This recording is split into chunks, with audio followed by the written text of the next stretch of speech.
And now the last part of the EI exploration, which is to craft.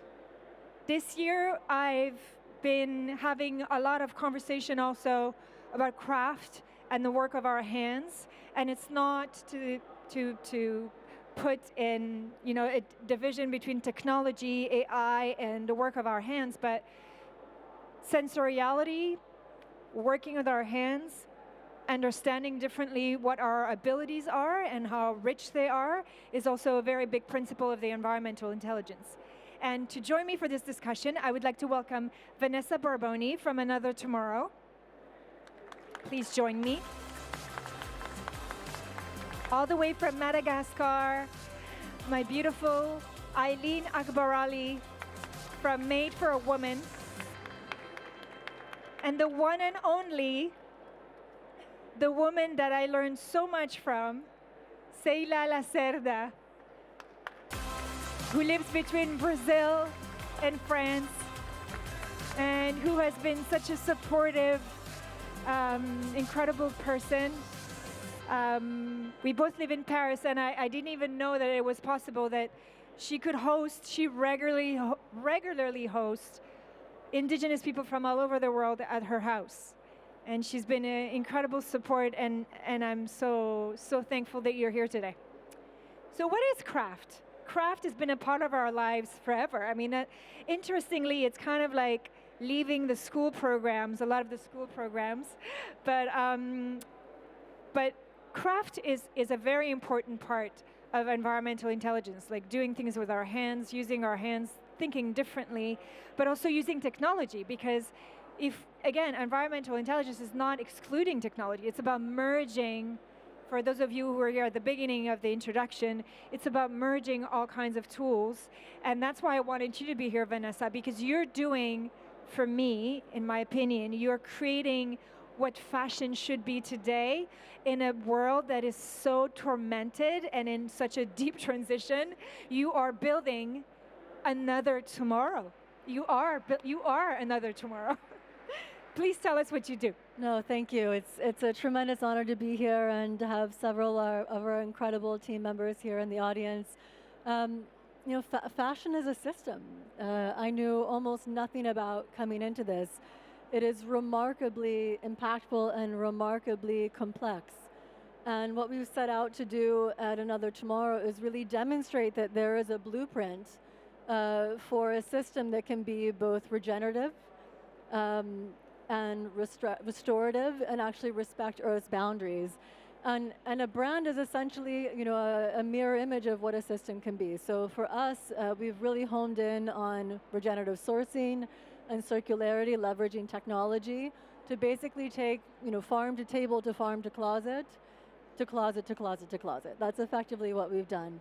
And what I think is something that we're really proud of is that we've been able to show in demonstrable ways that this is actually scalable. This is actually scalable. And at its very core, first principles, it's honor the land, honor the earth and her inhabitants, so honor the land, and honor those in your value chain. And then how do you actually bring that into practice is really through the regenerative sourcing, through treating people with respect and equity, basic living wages, and leveraging technology to actually build systems that keep what we create in circulation over and over and over again, so we are not using these extractive principles that the industry has been built on. Thank you. I'm going to get back with some more questions, but Eileen, maybe you can tell us everything that you do, because you are a woman of multi-talents. Hi. So I'm so excited to be here because honestly, I think it's one of the first times I'm at a panel where it speaks to my heart and it's magical at the same time. So thank you, Nora, so much for this. I'm really, really happy. So I created Made for a Woman 6 years ago, the first social enterprise based in Madagascar, empowering over 1,000 artisans and improving the lives of over 4,000 people. So from a very young age, I grew up in one of the poorest countries in the world, which is Madagascar. It's an incredible country with 80% of the biodiversity found in the country is unique to our country only. but due to corruption, it is literally the poorest country in the world that is not in war today. And so growing up in one of the poorest countries in the world, I never truly understood the injustices of differences in our lives. I didn't understand how children were still starving to death. I didn't understand how mothers could lose their child due to a cold. And so from a very young age, I have given myself a purpose, which is to be in service to humanity and to my population, which I love so much. And I also discovered at the same time that Madagascar is a manufacturing hub that nobody knew about, because until a few years ago, we all speak about the made in Italy, the made in Paris, but we don't really give value to the made in India or the made in Madagascar or the made in Morocco, right? We always look at it kind of like a charity country.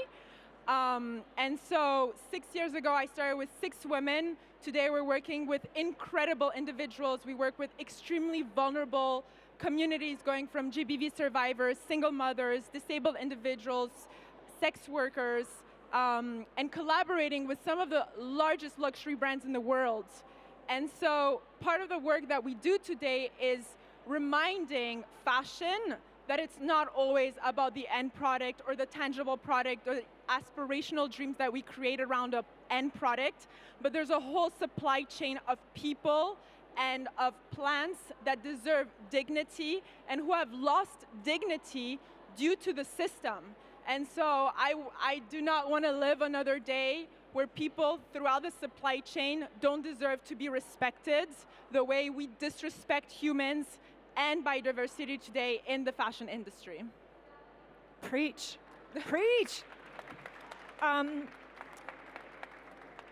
Also, one thing is that Madagascar is one of the most biodiverse part of the world. And yes, a luxury product that disrespects and abuses and exploits value chains of humans and nature is a cheap product. So we all need to reconsider that. And this is why Ceyla is doing such an amazing work working with Indigenous people in her native country of Brazil, with people from the Amazon as well, of Brazil, Nemonte. Tell us what you do. I don't even know how to describe everything that you do, Ceyla. Hello. Très proche. Bon, hello, I'm Ceyla, Lacerda, and I'm a founder and a creative artist of my brand, Yes. no? That is Ceyla Lacerda Maison. My work. Why do I do this work? It's because the idea of living in a technology and knowledge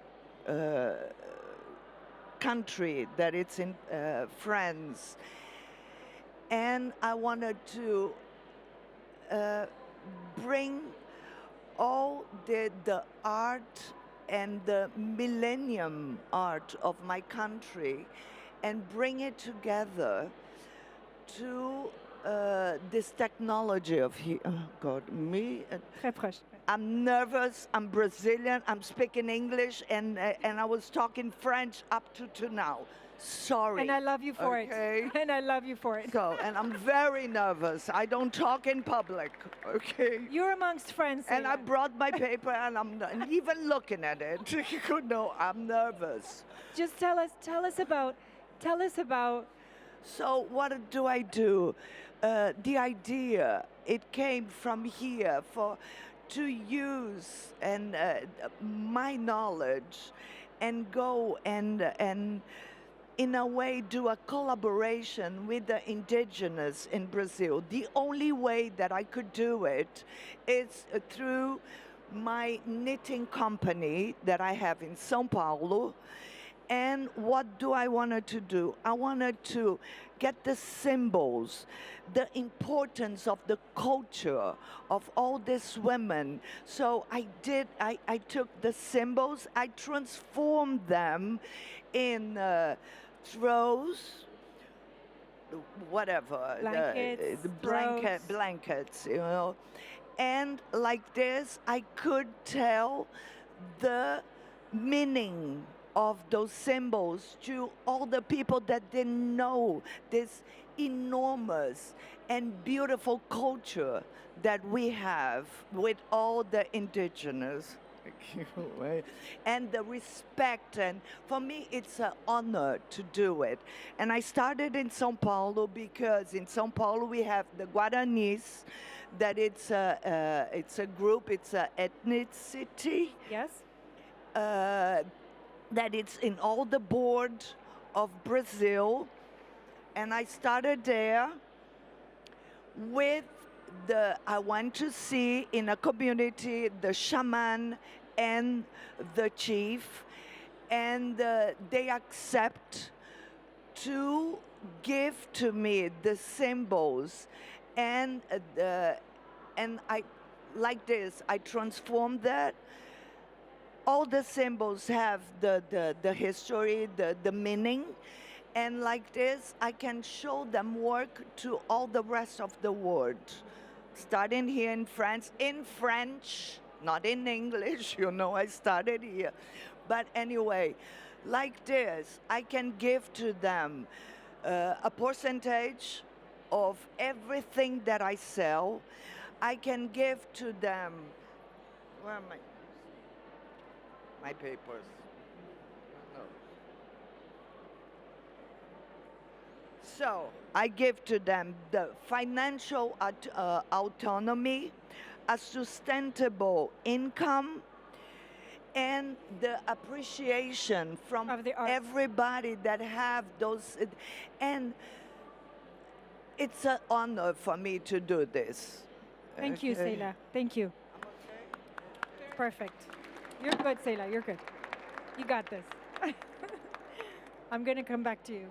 But Vanessa, what has been the biggest challenge for you? Because you went from, you had a 360 exploration turnaround, that you decided to do something entirely different from the world that you came from, which is leverage because it does help you.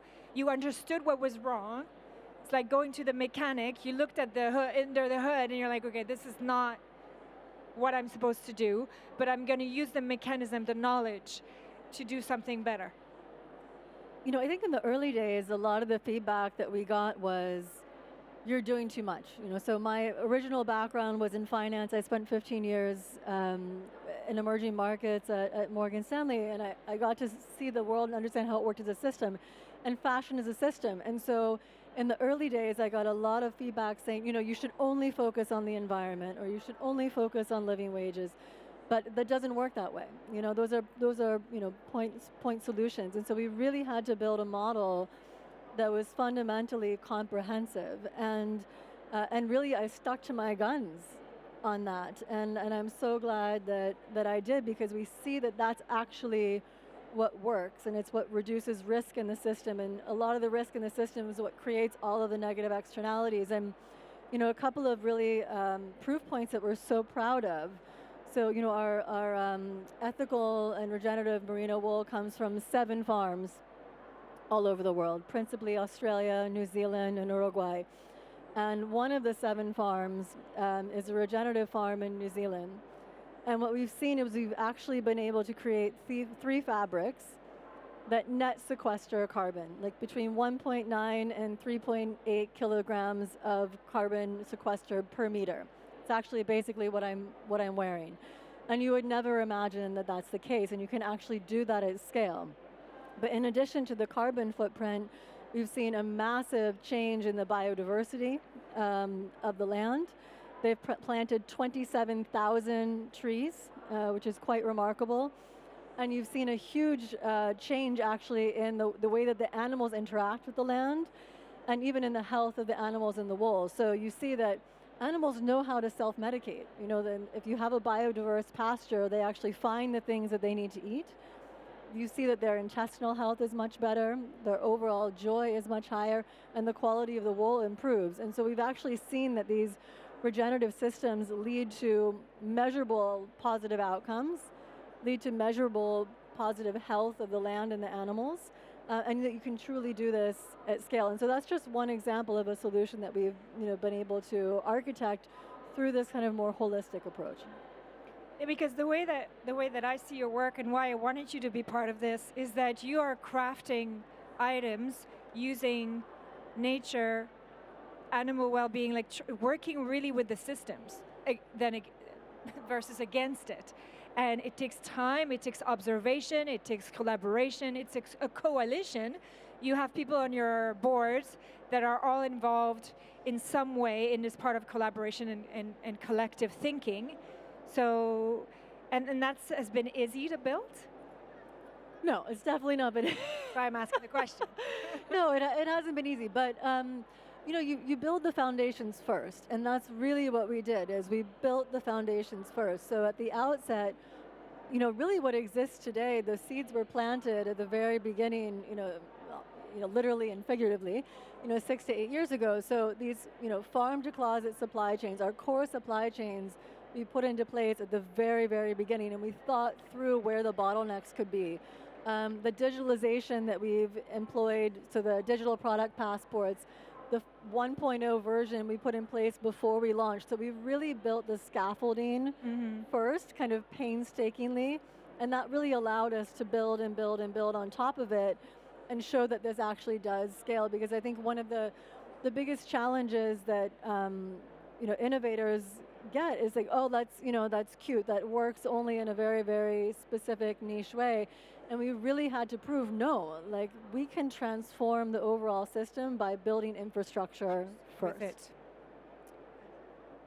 Eileen, while you and I have been exchanging quite a bit, because that's the heart of what the Environmental Intelligence Project is. So it's principles, a training, but it's also a project. And the project is about merging people, like-minded people, working together with those same principles, like Nicola, like Yanis, like Thomas and Efthymios, and obviously you here, and Nemonte with the work that she's doing. It's about that mindset shift, that shift of mindset that is so hard to create.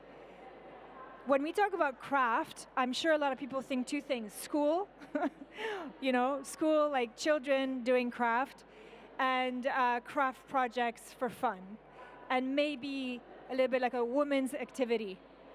I think this idea is so dated, and I think craft, and I'm willing to take the bet here under this beautifully crafted space, that craft is going to be the biggest industry, the biggest movement, the biggest need, and the thing that's going to bring us the most joy. And what I wanted to ask you is that you spoke of poverty and, you know, what are considered charity countries. We both come from post-colonial Africa, very proud of it, of being African, I'd like to mention. And Indigenous, also I'd like to mention. Very proud Indigenous North African, now that it's out of the way.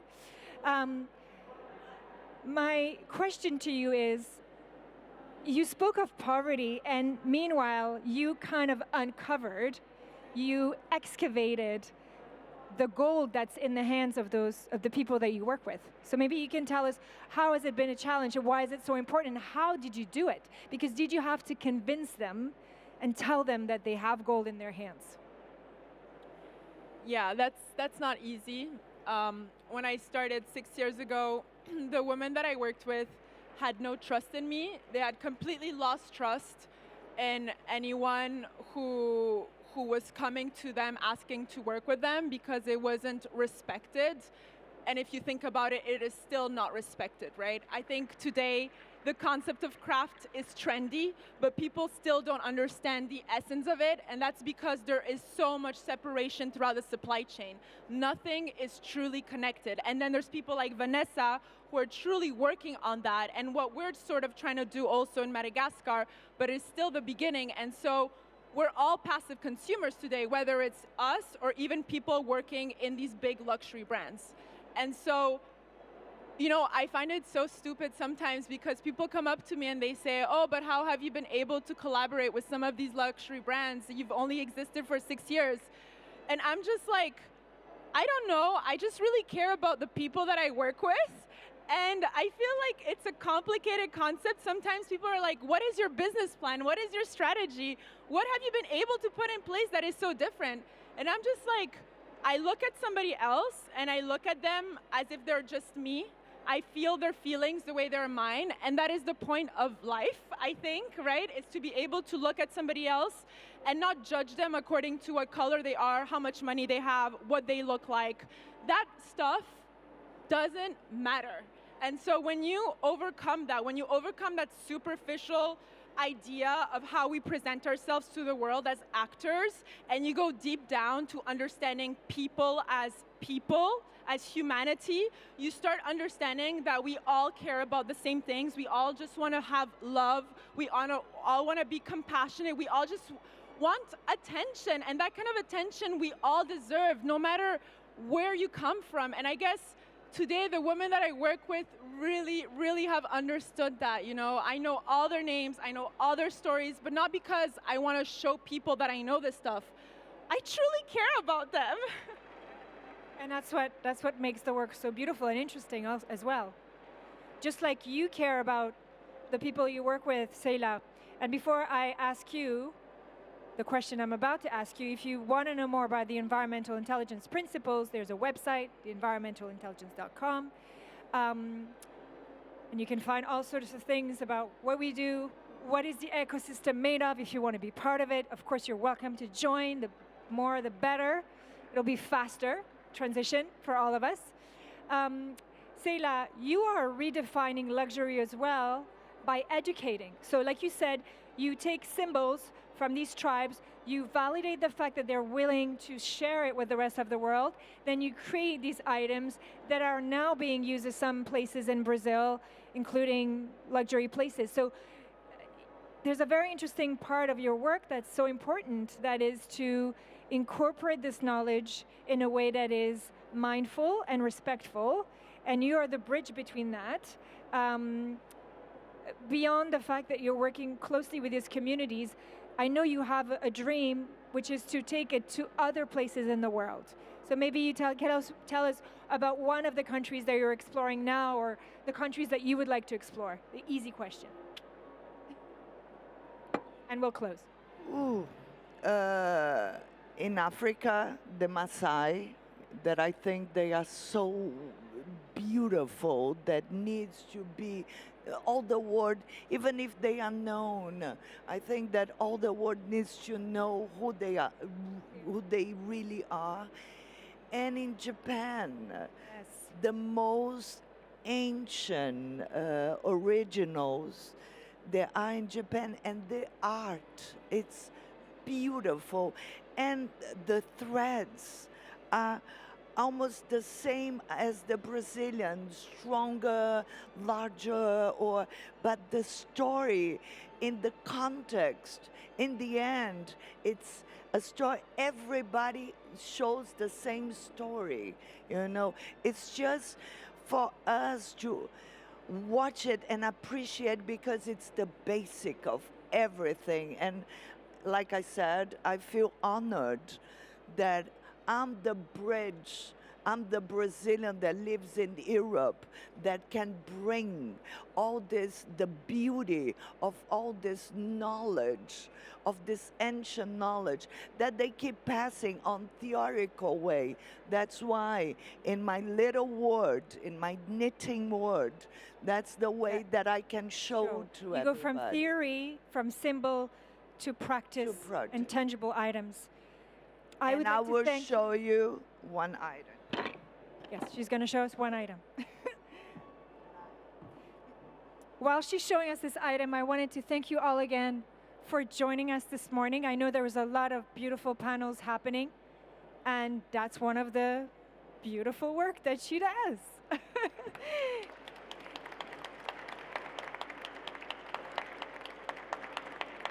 What does the symbol mean? The eyes of the owl. The eyes of the owl. Okay, I knew the eyes of the tiger, but I didn't know that one.